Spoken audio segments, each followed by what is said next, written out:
15 December tosubwa okwegatta ku bana banga bajaguza olunaku lw'amajaani mu nsi yonna, International Tea Day. Then 22 December, this is amazing, lunaku lwa mathematics mu nsi yonna. Abakola ebibalo ba simultaneous equation by elimination method.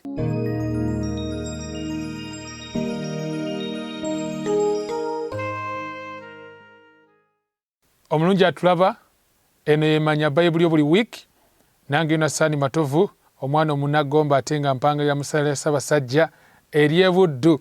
Kati nno mukwano nzigusse nga twakayingira buyingizi omwezi ogwa December. Njala okusooka okwebaza mukwano, webale kubanga osubscribinga ku Avento Media.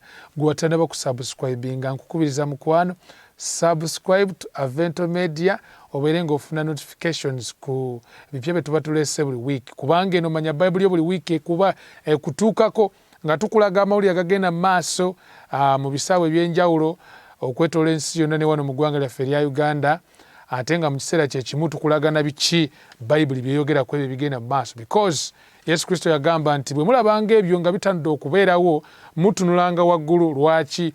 Okunulibwa kwammwe kusembedde. So we are very sure we live in the days we tulina okwetegereza ebigenda mu maaso n'ekyebitegeeza eri obulamu bwaffe obw'omu maaso. Nkuleetedde ku mawulire ag'enjawulo ku mwezi guno ogwa December gwe twolekedde.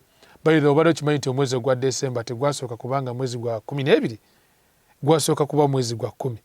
Badde nsoma ekigambo December nga kiva mu kigambo kya lulimi Lulatini oba ekyolulimi Oluroma ekitibwa Decem.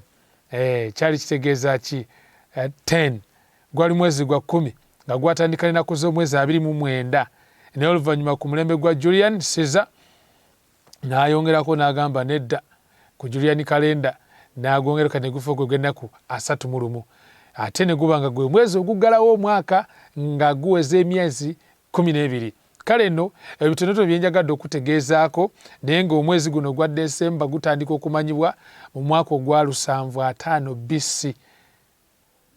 Obisangawa mumanya Bayibuli buli week. Naye njala n'okutegeezaako nga bwe tuyingidde omwezi guno ogwa December, ezimu ku nnaku enkulu z'otasaanye kusubwa kumanyaako mu mwezi guno ogwa December.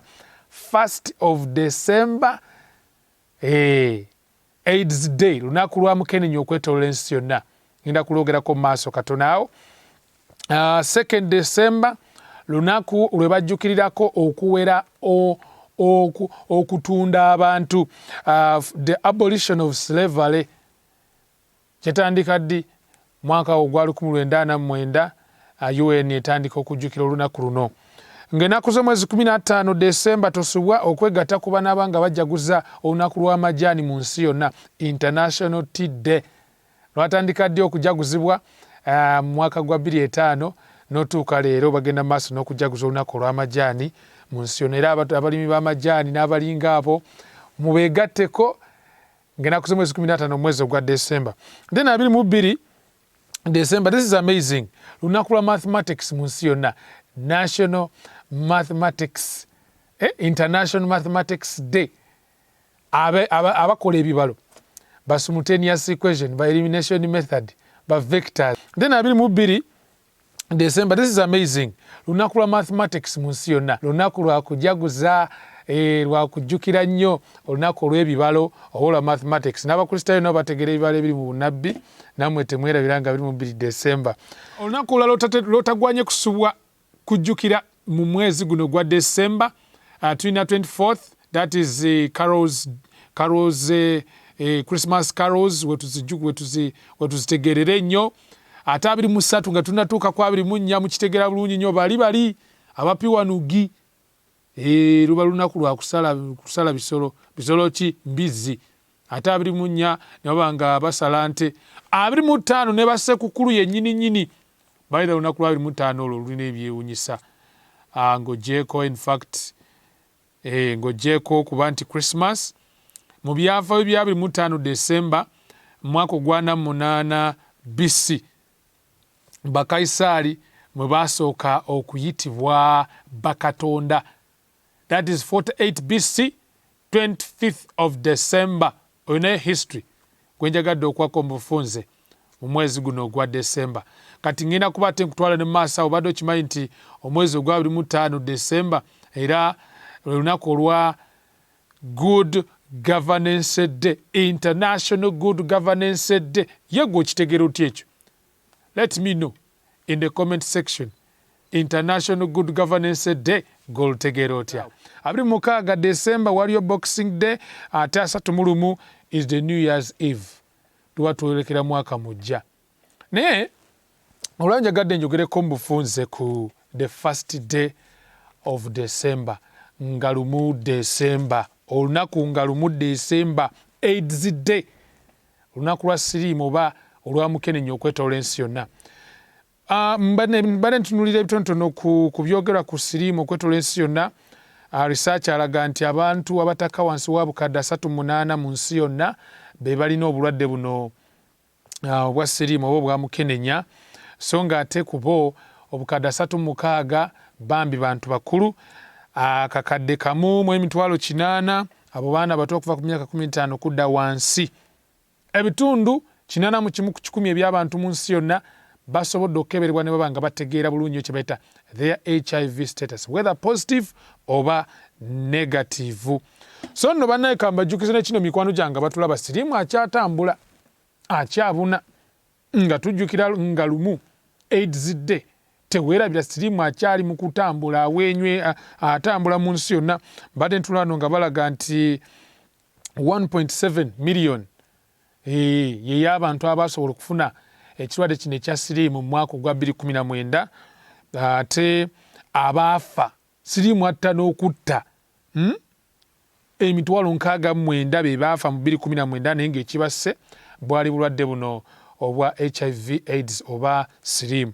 Mbadde netegereza wano nga ate tundu erisinga obunene ery'abantu abalina obulwadde bwa siriimu liri mu Africa. Ate Mosso obukadde 20,700 basangibwa mu tundu ery'ebuvanjuba n'amaserengeta aga South Africa, that is East and Southern Africa. So ekitundu ekisinga obunene eky'abantu abalina siriimu bali eno waffe.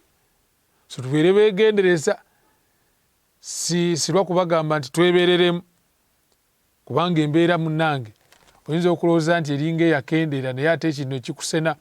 Fakiti ebimu ku bye mbadde nsomako wano ku bizibu abafuna siriimu bye basanga z'endwadde endala ate nazo okubalumba ne zibayisa bubi nnyo. Era COVID-19 abamu ku bantu basobodde okumalawo mu mwaka guno be basangiddwa nga balina ekirwadde kino ekya nawonkera wa siriimu oba mukenenya. Kati endwadde zo nnyingi, era okunoonyereza kulaga nti endwadde ezitaka wansi wa 30 ze zizuuliddwa mu myaka 2 gye twakakuba emabega. Kyenkana buli mwaka wabaawo endwadde empya ezuulibwa. Uno omwaka gwa 2020 tetulina kirala kyakwogera, tukimanyi bulungi COVID-19 buli omu amanyi bwamuyisizza. Entiisa ya COVID tukoze bubi, COVID yennyini atukoze bubi, emirimu abamu tatulekedde, ab'emisomo egimu gyakomaawo, abali bagenda otikkirwa tebaatikkirwa, bingi eby'endwadde ez'enjawulo.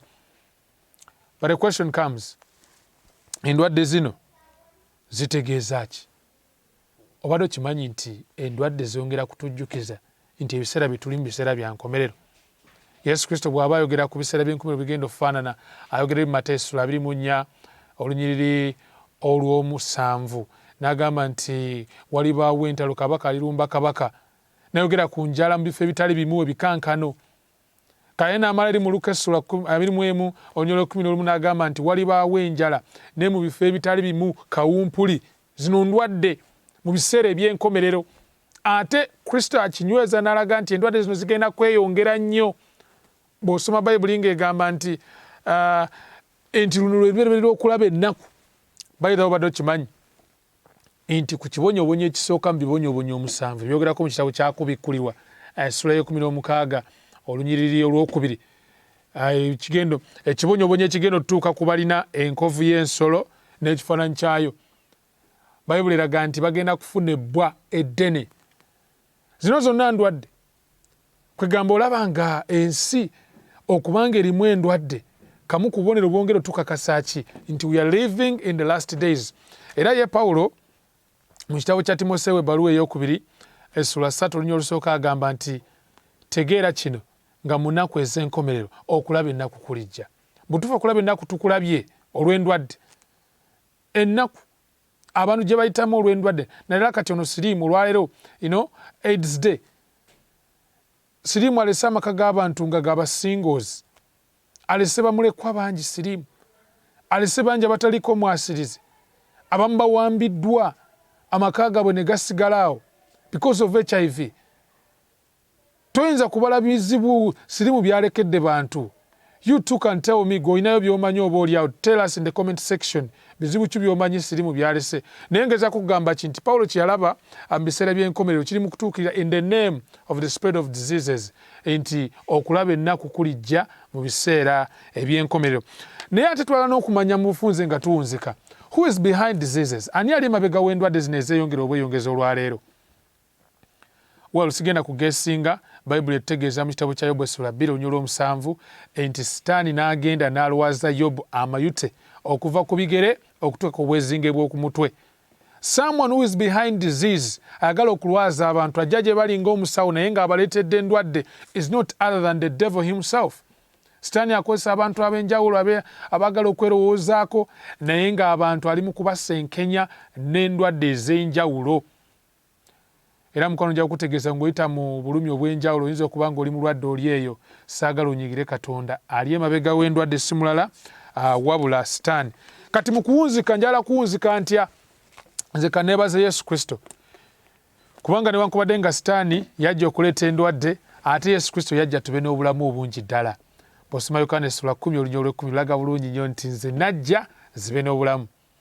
Sitaani tajja wabula okubba, okutta n'okuzikiriza.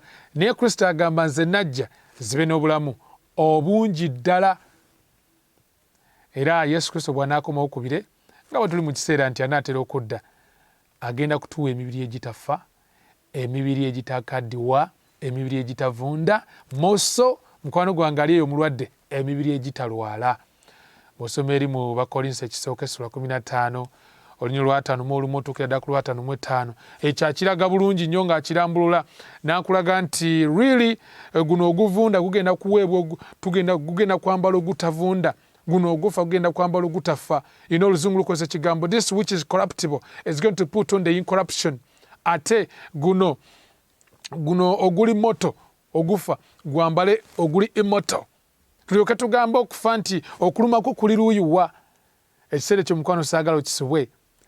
Abakristaayo okwetooloola ensi yonna, abalina essuubira okudda kwa Kristo okusembedde, abagenda okuvaayo mu ntaana, that is abo abaafiira mu Kristo, bwe bagenda okuweebwa omubiri ogwo ogutafa ate ogutalwala. Nja kukwebaza Yesu Kristo nti ategekedde amaka etagenda kuba n'omu agamba nti ndi mulwadde. So olwaleero on the AIDS Day, olunaku olwamukenenya mu nsi yonna, nga tulaba endwadde zeeyongera mu nsi, tujjukire nti Kristo ategekedde amaka etalina omu agenda agamba nti ndi mulwadde. Kisuubizo ki Kristo kyakuwa mukwano gwange olwaleero? Yesu akugamba nti omutima gwo tegweraliikirira. Kkiriza Katonda era naye omukkirize. Mu nnyumba y'ekitali mulimu ebifo bingi eby'okubeeramu, singa tekiriwo ekityo yandikugambye. Naye agenda okutegekera ekifo era agenda kukomawo eyo gy'ali akutwale naawe obeere eyo. Kusaba mukwano negatteeko twebaze Yesu Kristo mu ngeri ey'enjawulo nti newankubadde tuyita mu nsi erimu endwadde ate atuwadde essuubi ery'okubeera naye mu nsi etagenda kubaamu kulumwa newankubadde okutegana, newankubadde agamba nti ndi mulwadde emirembe gyonna. Mukama akumpeera omukisa. Teweerabira to send your comment oba kibuuzo kyo eri wansi mu comment section. Please try your best. Ate ekirala to subscribe to Avento Media tusigale nga tutambulira mu eno emanya Bayibuli buli week ne Yonasaani Matovu omwana omunnagomba.